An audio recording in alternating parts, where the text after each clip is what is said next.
dan rincian tim member, project manager atau scrum master 3 orang, sistem analis atau product owner analis 5 orang.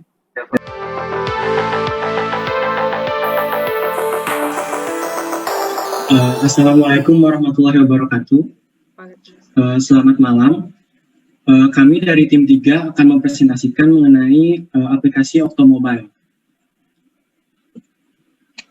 Nah, di sini kita membahas mengenai aplikasi tersebut, terus banyak tim membernya, lalu apakah membutuhkan lab test atau enggak, terus tentang skenario black box dari aplikasi tersebut.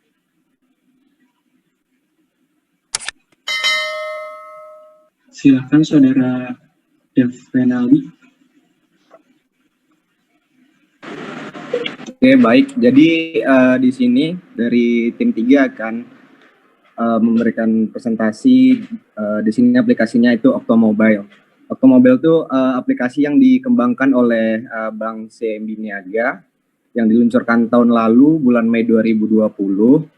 Jadi itu sebenarnya merupakan perubahan dari CIMB Go Mobile yang sebelumnya itu berbasis web. Sebuah aplikasi. Jadi Octomobile ini juga aplikasi mobile banking yang bertujuan untuk lebih mengarah ke digital banking yang menyediakan fitur lengkap layaknya super app, sehingga dapat melayani beragam aktivitas finansial dari nasabah dan memberikan customer experience yang menarik. Lalu dengan Octomobile ini sendiri, nasabah bisa melakukan berbagai macam aktivitas perbankan yang dulu hanya dilakukan secara konvensional di kantor-kantor cabang dari Bank CIMB Niaga. Nasabah juga dapat berinvestasi reksadana dan membayar berbagai transaksi di aplikasi ini dengan 4 pilihan sumber dana, yaitu rekening ponsel, tabungan, kartu kredit, dan poin ekstra melalui smartphone di usernya masing-masing. Hal ini semakin melengkapi fitur-fitur yang telah ada sebelumnya dan bisa menjadi solusi bagi nasabah untuk tetap produktif karena semua bisa dilakukan dari rumah. Dilanjutkan oleh Saudara Aldi buat tim membernya. Ya, untuk tim member ini metodologi yang digunakan adalah Agile Scrum dengan rincian tim member, project manager atau scrum master 3 orang, sistem analis atau product owner analis 5 orang, developer 8 orang, yaitu backend 10 dan frontend 8. Lalu tester dan QA 6 orang. Lalu dilanjutkan oleh Saudara. Nah, untuk lab testnya sendiri, si Octomobile ini tidak membutuhkan karena memang tidak ada tools khusus yang membutuhkan ruang cukup besar atau membutuhkan environment yang voltasenya tidak biasa. Jadi tesnya itu cukup dari handphone atau dari device-nya, terus kemudian pointing ke back-end yang sudah dideploy di server testingnya, seperti itu. Nah, sedangkan servernya itu sendiri itu sudah tergabung dengan server-server lainnya, seperti itu. Selanjutnya, mengenai tes skenario black box akan dijelaskan sama Saudari Evan. Saudara. Selanjutnya tentang tes skenario black box untuk aplikasi Octomobile ini. Yang pertama ada bagaimana cara nasabah preferred masuk ke menu CIMB preferred. Nah, ini tipenya positif testing. Lalu untuk stepnya pertama login. Expected resultnya sistem melakukan pengecekan ke FTD dan mengecek apakah nasabah termasuk lead nasabah eligible untuk CIMB Niaga. Nah, selanjutnya nasabah mengklik customer preferred dan expected resultnya sistem berhasil masuk ke menu customer preferred tersebut.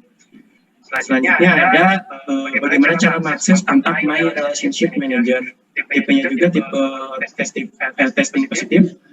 Pertama login sesuai sama yang sebelumnya, itu melakukan pengecekan FTP, lalu mengklik customer preferred dan nasabah mengklik tombol kontak My Relationship Manager yang expected resultnya sistem berhasil mengarahkan nasabah ke halaman selanjutnya, yaitu halaman kontak My Relationship Manager.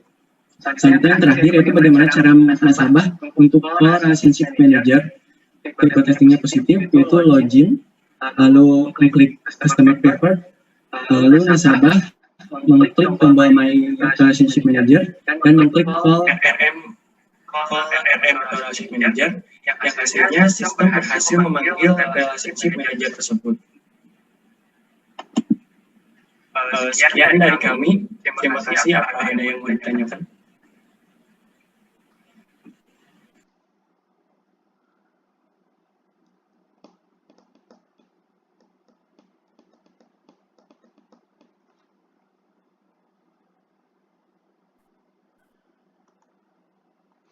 Ada Pak Irfan? Saya bertanya boleh? Boleh, Bu. Tadi contoh skenario kan positif ya? Contoh yang negatif Iya, Bu. dong Pak Irfan? Kenapa, Bu? Contoh yang negatif dong? Negatif testing dong Pak Contoh. Irfan? Contoh negatifnya misalnya description-nya nasabah melakukan transfer dengan PIN yang salah. Step-nya dia login, terus memilih transfer, lalu memasukkan jumlah transfernya, lalu memasukkan PIN yang salah.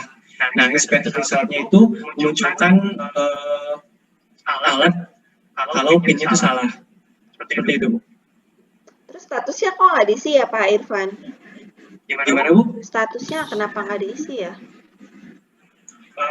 Ini kan template black box ya, Bu. Jadi template-nya, sedangkan kalau result itu diisi kalau misalnya kita udah melakukan testingnya. Ini berarti nggak dilakukan ya Pak Irfan? Lebih karena boleh saya bantu jawab? Oke. Bukan bantu sih, lebih menambahkan Bu, karena di case-nya itu adalah tes skenario. Ini adalah bentuk tes skenario-nya yang nantinya akan dimasukkan ke QA. Setelah QA mengeksekusi, baru akan memberikan hasil di kolom status itu. Sebagai akhirnya adalah report. Mungkin berbeda dengan report. Kalau menurut saya, report itu berbeda dengan tes skenario. Jadi tes skenario ini adalah tes case-nya. Sedangkan kalau report adalah tes case yang sudah dieksekusi dan mendapatkan hasil dari tes tersebut. Baik Bu dosen. Apakah cukup memberikan? Cukup Bu dosen. Bu dosen dan Pak dosen, terima kasih. Asisten dosen Bu saya. Yang lain nanya dong.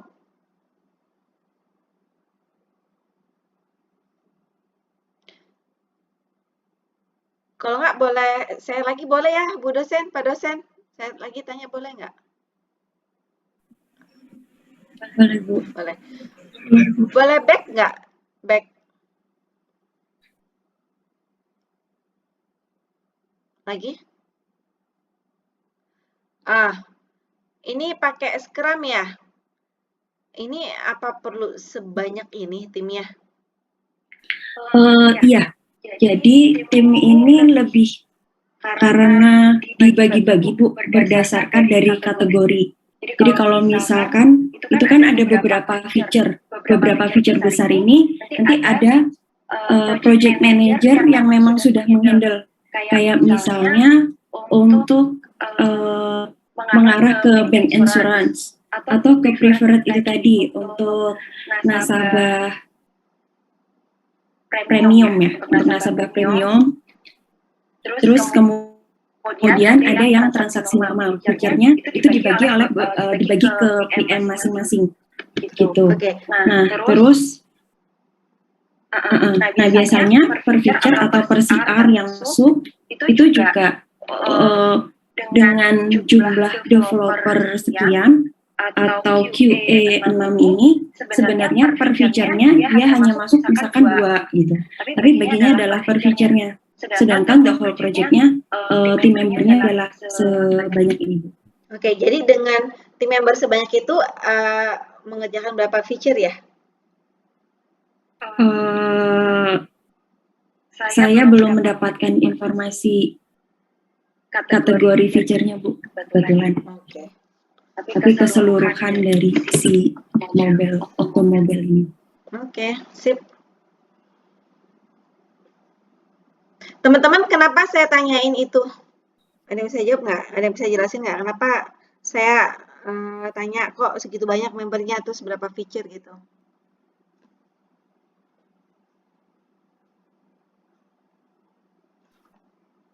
Mungkin mau bantu jawab. Mungkin karena Agile ini kan rentang waktu per sprintnya itu relatif singkat ya. Jadi mungkin requirement yang di bawahnya pun sedikit. Jadi mungkin ketika requirement yang dengan waktu requirement dan dengan waktu yang singkat ini mungkin tidak memerlukan sebanyak ini. Itu alasannya mungkin. Yang lain? Sip, Maria.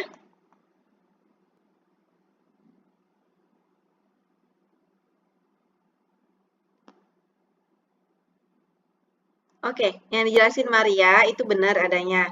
Kenapa? Karena si Scrum itu kan biasanya dia nggak lebih dari 10 ya dalam satu tim ya. Itu dengan catatan feature-nya dikit atau satu feature, ya kan? Nanti kan dibelah-belah tuh sama si product owner di backlog. Nah, makanya saya juga, kenapa saya tanyain itu dari berapa feature orang sebanyak itu gitu. Karena nggak mungkin cuma satu feature ya dengan sebanyak ini ya. Nggak mungkin ya, karena ini terlalu waste gitu kan. Nah, ini harusnya dicari tahu, jadi kita bisa membayangkan, oh oke, kita bisa nyari perbandingan, oh oke, dengan segini, katakanlah ya ada misal 3 feature ya, katakanlah ya. Jadi kita bisa membanding, oh oke, karena kita lihat Scrum Master 3 nih, atau bisa jadi ada 6, ya kan? Satu Scrum Master bisa handle 2 feature gitu kan.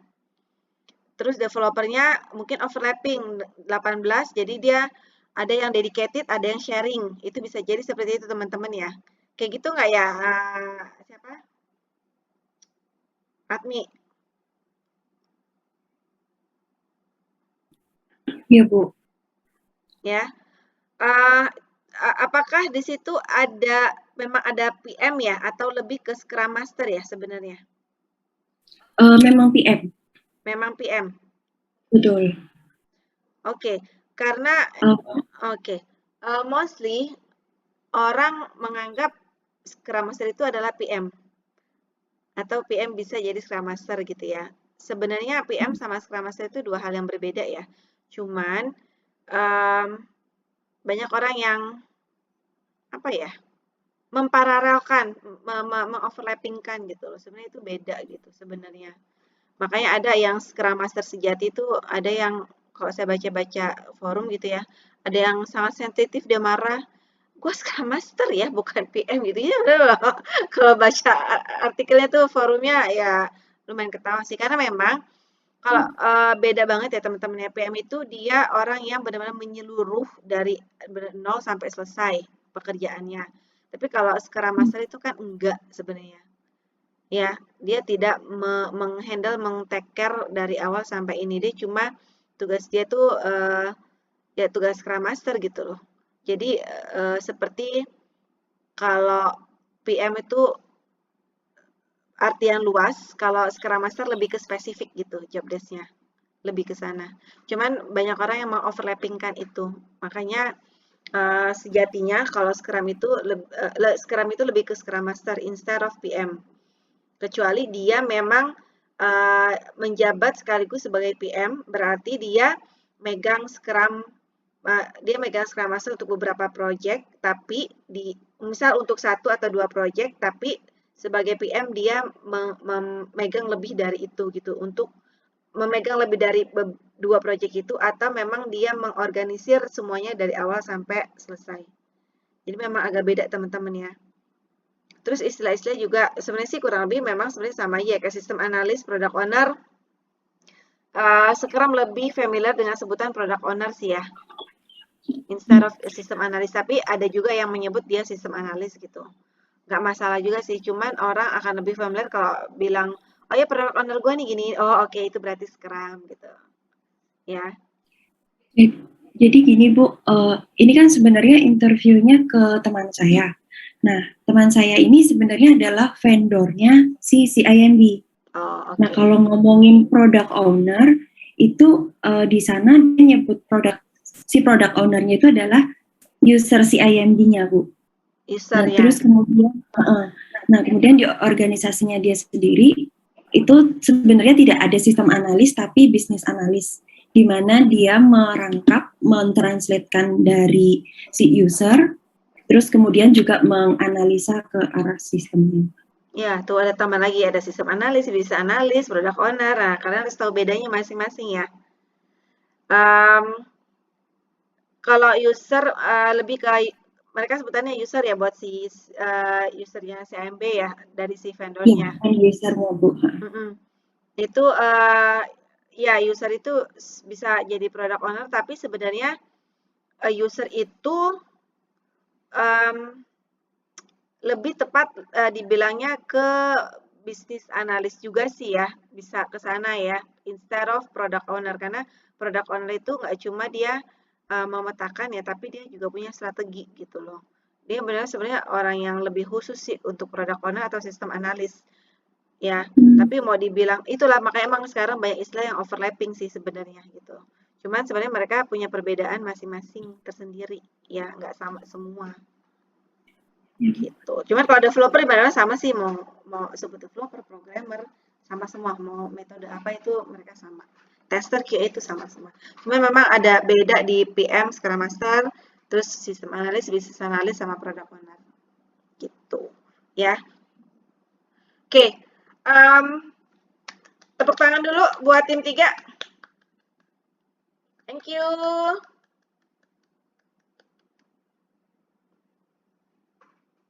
Nggak heboh ya kalau tepuk tangan virtual ya?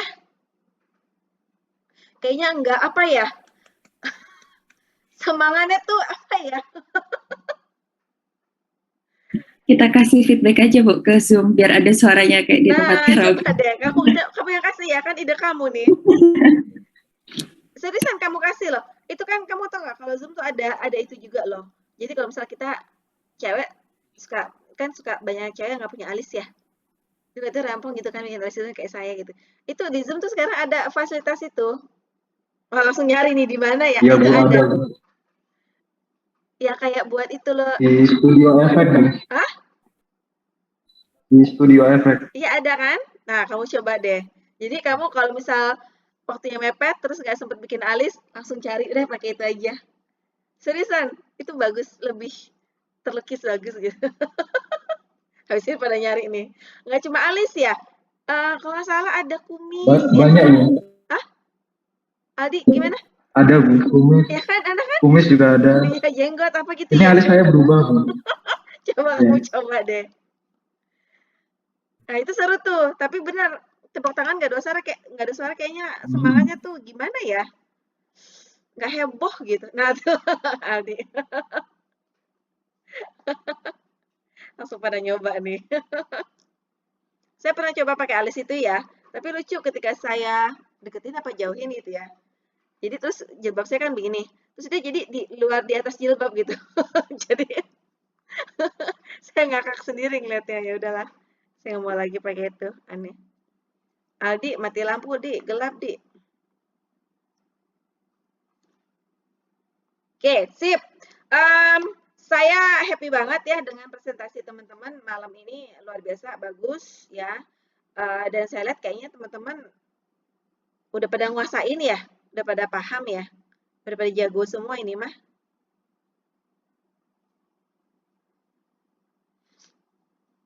Kalau nggak dapet 100 UAS-nya awas ya.